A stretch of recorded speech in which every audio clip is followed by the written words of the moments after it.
Hello guys, welcome back to my channel Gatira blog. তোমরা কেমন আছো? আমি ভালো আছি। আশা করি যে তোমরাও খুব ভালো আছো। আজকে হলো অমৃত স্নান। তো অমৃত স্নানের দিনে একটা দুর্ঘটনা ঘটে গেছে। তোমাদের সাথে সেটা আমি অবশ্যই শেয়ার করব যে দুর্ঘটনাটি কি ঘটেছে। আশা করি তোমরা সবাই থাম্বনেল দেখেই বুঝতে পারছো যে কি হয়েছে। তো সেটা আমি অবশ্যই তোমাদের সাথে শেয়ার করব। আর দেখো সামনে কত ভিড়, এত পরিমাণে ভিড় হচ্ছে। আর যতই সন্ধ্যা হচ্ছে ততই বেশি দেখি যে ভিড় হচ্ছে, যেহেতু ওদিন ছিল হলো মৌনী অমাবস্যা। আর মৌনী অমাবস্যায় সব থেকে বেশি ভিড় হয়েছে। সেই দিন অনেকে মারাও গিয়েছে। তো তোমরা সেটা তো অনেকেই জানো। চারদিকে খালি আলো আর আলো, এত পরিমাণে আলো যে এটা যদি দিনও হয় তাও তোমরা বুঝতে পারবে না। এ দেখো আমরা আর একটা সাইড দিয়ে যাচ্ছি, এখানেও একটা ছোট্ট একটা ব্রিজের মতো করা আছে। তো ওই ব্রিজটা দিয়ে এমনি সামনে কিছুটা দূর ঘুরে আসলাম।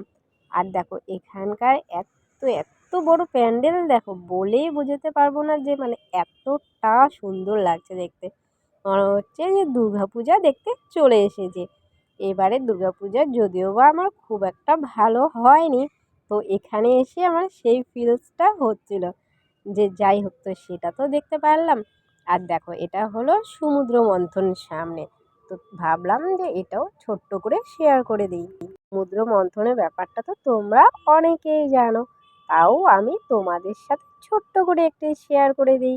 এখানেই হলো সমুদ্র মন্থন হয়েছিল। তো তার জন্য এখানেই হলো যে কলসটি নিয়ে দেবতা ও অসুরদের মধ্যে যে যুদ্ধটা হয়েছিল সেটা হলো 12 দিন ব্যাপী হয়েছিল। তার জন্য 12 বছর পর পর এই মেলা হয়। কুম্ভ মেলাটা 12 বছর পর পর হয়। আর অর্ধকুম্ভ হয় হলো বছর পর পর হয়।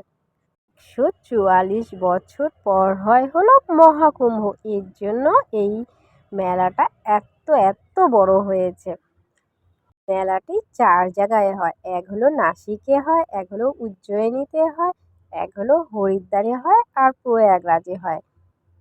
সব জায়গায় হলো কলসিতে যে অমৃত ছিল সেই অমৃতের গিয়ে সেইখানে পড়ে। তার জন্য এই সব জায়গায় মেলা হয়, অনেক বড়ই মেলা হয়। এই জায়গায় আসতে পারবো সেটা স্বপ্নেও ভাবতে পারিনি, কিন্তু ভগবান সেই ইচ্ছাটুকুনও পূরণ করেছে।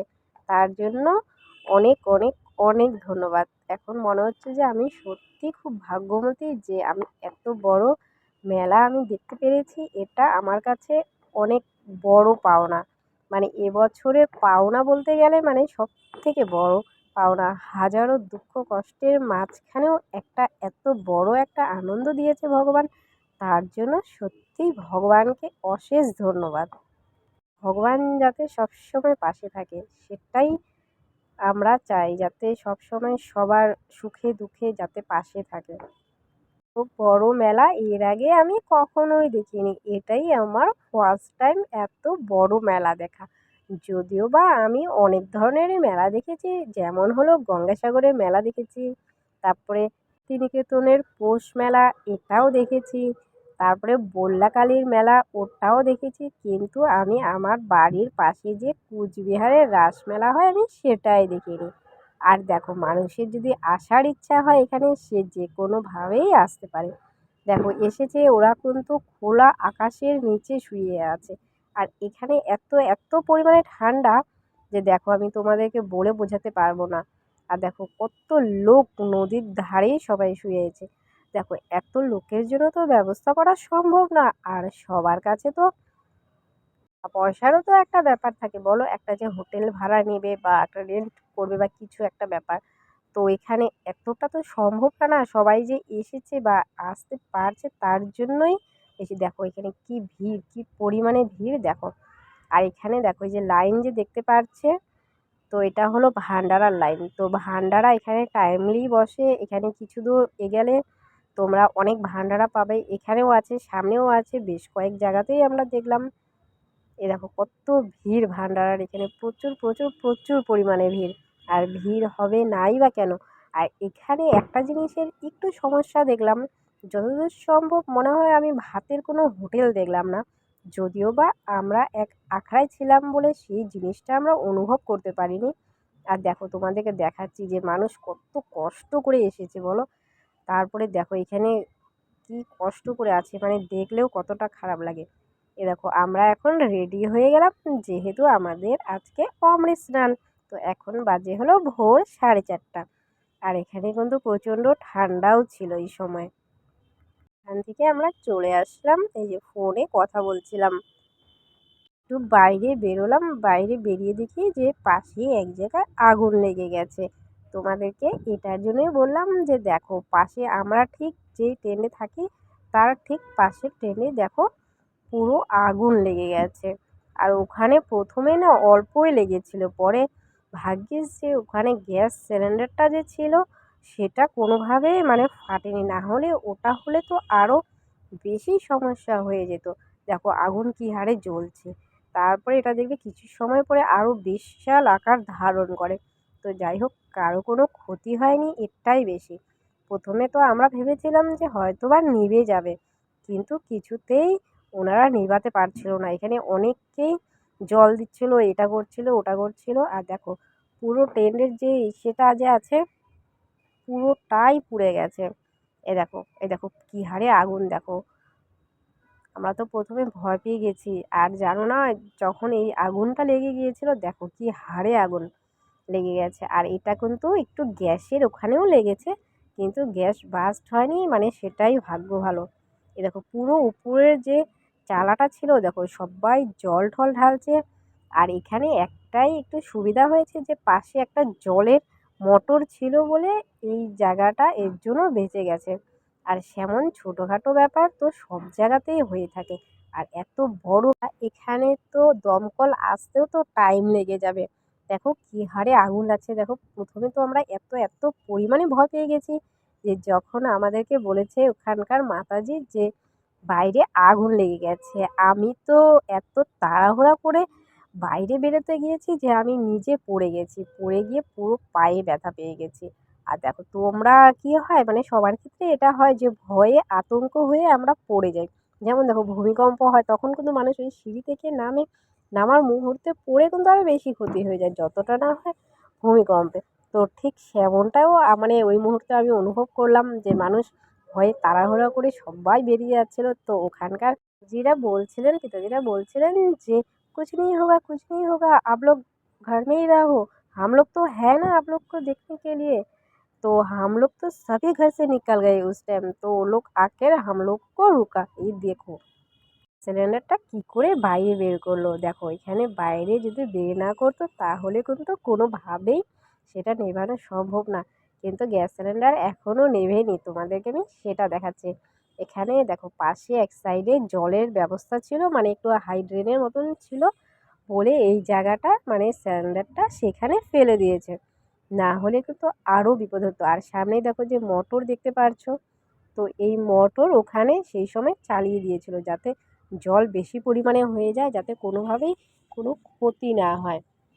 এ দেখো পুরোটা পুড়ে গেছে। তারপরে পুলিশ এসেছে, দমকলও এসেছে, ইনকোয়ারি করলো ওরা। তো কিছু আর দেখো ওরা শেষ হওয়ার পরেই তো পুলিশ দমকল সব কিছু আসে, তো সেখানেও সেমনটাই হয়েছিল। কিন্তু কিছু করার নেই, এত এত পরিমাণে ভিড় যে ওনারাই বা কী করে আসবে। ফোন করেছিল অনেকটা সময় হয়েছে, কিন্তু কিছু করার নেই।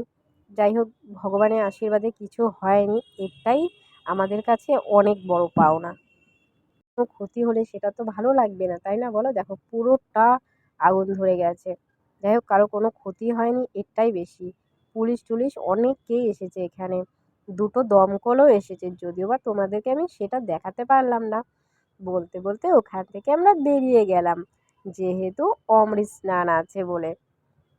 এই দিন কিন্তু ওখানে প্রচণ্ড পরিমাণে ঠান্ডা ছিল, আশা করি তোমরা দেখেই বুঝতে পারছো। তো দিনের বেলা যদিও বা প্রচুর পরিমাণে আমাদের হাঁটা হয় বলে আমরা ঠান্ডাটা অনুভব করতে পারি না, কিন্তু রাতে কিন্তু কিছুটা হলেও ঠান্ডা লাগে। কিন্তু আমরা যেই দিন ফিরেছি সেই দিনের ভিডিও তো অবশ্যই দেবো। সেই দিন প্রচণ্ড কুয়াশা ছিল, এত কুয়াশা যে যেটা আমি লাইফে আজ পর্যন্ত দেখিনি, এত এত পরিমাণে কুয়াশা। আর দেখো কি সুন্দরভাবে সাজিয়েছে সব কিছু, এত ভালো লাগছে দেখে যে বলে বোঝাতে পারবো না। কুম্ভ মেলায় এবার অনেকেই গিয়েছে। যারই মুখে শুনি যে এবার কোথায় যাচ্ছে কোথায় যাচ্ছে, বেশিরভাগই শুনি যে কুম্ভ মেলায় যাচ্ছে। প্রথমে তো আমি ভেবেছিলাম যে আমার বোধহয় যাওয়াই হবে না, ভগবানকে অনেক ডেকেছিলাম ভগবান আমি যাতে যেতে পারি, কিন্তু ভগবান আমার কথা শুনেছে। তো ভগবান আমার কথা অবশ্যই শোনে, কিন্তু একটু লেট হয়, লেট হলেও অবশ্যই শোনে, সেটাই আমার কাছে অনেক বড় পাওনা। প্লিজ যারা যারা আমার এই ভিডিওটি দেখছো, নতুন যারা দেখছো, প্লিজ সাবস্ক্রাইব করে দিও। আর তোমরা অনেকে আছো যে কমেন্ট শোনা, প্লিজ আমাকে সবাই কমেন্ট করো আর বন্ধুদের সাথে প্রচুর প্রচুর প্রচুর পরিমাণে শেয়ার করো, তাহলে আমার খুব খুব খুব ভালো লাগবে। আর তোমরা কে কে কোন জেলা থেকে দেখছো প্লিজ এটা কমেন্টে বলো, তাহলে আমি আরও বেশি খুশি হব। অনেকেই আছে যে আমাকে কমেন্ট করেছে যারা ফেসবুক থেকে দেখেছে, যে অনেকে বলেছে যে আমি তো এই জায়গারই বাসিন্দা, তো তখন ভালো লাগলো, যদি তখন পরিচয় হতো তাহলে ভালো হতো, তাহলে সেই জায়গাটার ব্যাপারে ডিটেলস একটু জেনে নিতে পারতাম। আর আমরা তো এখানে নতুন এসেছি, কিছুই চিনি না কিছুই জানি না, তো আমাদের কাছে তো এই জায়গাটা মানে বিশাল একটা বড় পাওনা। আর এখানকার কিছুই আমরা চিনি না, এখানে আমরা যারা এসেছি প্রত্যেকেই নতুন। যদিও বা আমাদের সাথে একজন এসেছে, সে 12 বছর আগে এসেছে, তো 12 বছর আগে আসা এখন আসার মধ্যে তো অনেকটা তফাৎ, তাই না বলুন? এখন যখন ভিডিও এডিট করছি খুব খারাপ লাগছিল যে সেই জায়গাটা থেকে চলে আসলাম, আবার কবে যাব। আমার তো খুব মন চায় যে আমি যাতে এরপরে যেটা কুম্ভ মেলা হবে আমি যাতে সেখানেও যেতে পারি। আর দেখো ভিড়, দেখো ভিড় মানে কি পরিমাণে ভিড়। আর এদিকে হলো তোমাদেরকে ভাবলাম যে বিদেশিদের সাথেও একটু দেখা করিয়ে দেই। তো এনারা এসেছেন হলো ফ্রান্স থেকে, এনারা খুব ভালো ছিল, এনারা হলো নাগা সাধুর সাথে অনেক সময় কথাও বলছিল। তো আমরাও অনেকে ফটো তুললাম, তো ওখানে প্রণাম করলাম। এই দেখুন, এই যে দেখো কত সুন্দর। আর এখানে কিন্তু নাগা সাধুদের প্রচুর পরিমাণে ভিড় ছিল। আর আমরা 20 সেক্টরে ছিলাম, তো 20 সেক্টর পুরোটাই নাগা সাধুদের ভিড়। আমাদের নেটওয়ার্ক কোনোভাবেই পাচ্ছিল না অ্যান্ড্রয়েডে, কিন্তু কিপ্যাড মোবাইলে পাচ্ছিল। তো আমি এটা বোনকে বলছিলাম যে এখানে একটা আমাদের কাছে আইফোন আছে, সেই আইফোন দিয়েই আমাদের কথাবার্তা চলছে। ধরো যে যেখানে একটু জরুরি কল বা যারা আমাদের একটু খোঁজ নিচ্ছিল তো তাদেরকে কল করেছিলাম। কিপ্যাড মোবাইলটা অবশ্যই সেখানে খুবই ভালো ছিল। বলতে বলতে আমরা বেরিয়ে গেলাম স্নানের উদ্দেশ্যে। তো আজকে হলো অমৃত স্নান, তো এই অমৃত স্নানের জন্যই তো আমরা এখানে এত দিন ধরে আছি। আমাদের কিন্তু অনেকটা দিন হয়ে গেল এখানে থাকতে। রাস্তাঘাট এখন ফাঁকা এ কারণেই আছে, কেননা ওই দিন প্রচুর লোক এখানে মারা গিয়েছে, তার জন্য রাস্তাঘাট পুরোপুরি ফাঁকা করে দিয়েছে। এ দেখো এখানে কিন্তু প্রচুর দোকানপাট আগে ছিল, তো বেশিরভাগই উঠিয়ে দিয়েছে, কারণ ঘাট প্রচুর জ্যাম হয়ে যাচ্ছিল বলে, তার জন্য। না হলে কিন্তু কুম্ভ মেলা এত বড় স্নানের দিন কিন্তু কখনো ফাঁকা থাকে না। প্রথমে আমরাও ভাবছিলাম যে এখানে এত ফাঁকা কেন, এত ফাঁকা কেন। তো এটা হলো দেখো নদীর ঘাট, আর দেখো কত সুন্দর লাগছে। আর কিন্তু ভিড়ও ছিল এই সময়। আর ভাবলাম যে তোমাদের সাথে একটু ব্রিজটাও শেয়ার করে দিই। আমরা এখন আর কিছু সময়ের মধ্যে স্নান করতে নেমে যাব। দেখো এখানে কিন্তু অনেকেই স্নান করছে, তো আমরাও স্নান করতে করতে অনেকটাই টাইম হয়ে গেছে। তো ওই দিন যদিও বা সারাদিনে স্নানের মুহূর্ত ছিল, তো তার জন্য কোনো সমস্যা হয়নি। এ দেখো আমরা এখানে কিন্তু অনেকেই এসেছি স্নান করতে, আমার স্নান করা কমপ্লিট হয়ে গেছে। তো ভাবলাম তোমাদের সাথে একটু শেয়ার করে দিই, যেহেতু এই দিনটার জন্যই এখানে আসা, সে স্বপ্ন আমাদের পূরণ হলো। কিন্তু প্রচুর নাগা সাধুদের ভিড়, এখানে কিন্তু প্রত্যেকটা আখড়াতেই কিন্তু নাগা সাধু আছে, প্রচুর পরিমাণে আছে। এই লাইনটা পুরোটাতেই আছে। যদিও বা তোমাদের পুরোটা দেখাতে পারলাম না, যদিও বা আমি তোমাদেরকে আগের ভিডিওতে আমি অবশ্যই দেখিয়েছিলাম যে নাগা সাধুদের এখানে কিন্তু প্রচুর ভিড়। আর এটার মেন উদ্দেশ্যই কিন্তু নাগা সাধুদের নিয়েই কিন্তু হয় এই মেলাটা, কারণ কেন তারা আগে স্নান করবে, তারপরে আমজনতা এখানে স্নান করতে পারে। তো এটা তো অনেকেই জানো। এরপর আমরা ওখান থেকে ভিজা গায়ে রওনা দিয়েছি, কারণ কেননা ওখানে চেঞ্জেসের সেমন কোনো ব্যবস্থা ছিল না। আমরা প্রত্যেকটা জায়গাতেই স্নান করেছি একবার একবার করে, যেখানে যেমনভাবে সুযোগ পেয়েছি। আমরা যেমন ত্রিবেণীর সঙ্গমেও স্নান করেছি, তোমাদেরকে সেটা আমরা দেখিয়েছিলাম, গঙ্গাতেও স্নান করলাম, মানে প্রত্যেক জায়গাতেই কম বেশি স্নান করলাম। আর দেখো এখানকার রুদ্রাক্ষের মালাগুলাও কিন্তু খুব সুন্দর ছিল। আর দেখো এখানে কিন্তু অনেক বড় বড় মহারাজরাও এসেছেন, এইসব জায়গায় থেকেছেন। এখনো কত পরিমাণে লোকজন আসছে, যেহেতু আজকের দিনে অমৃত স্নান বলে এখনো আসছে। আর হলো ওই পাশের যে ব্রিজ ছিল, তো সেই সব ব্রিজগুলোকে বন্ধ করে দিয়েছে। আর এই যে এই হলো চেন সিস্টেম, যেটা হলো ভাইরাল হয়েছে এবারের মেলায়, সব থেকে বেশি এটা ভাইরাল হয়েছে। কিন্তু কিছু করার নেই, এভাবেই চলতে হবে সবাইকে, না হলে এত ভিড়ের মাঝে সবাইকে পাবে কোথায়, তাই না বলো? ওকে, বাই।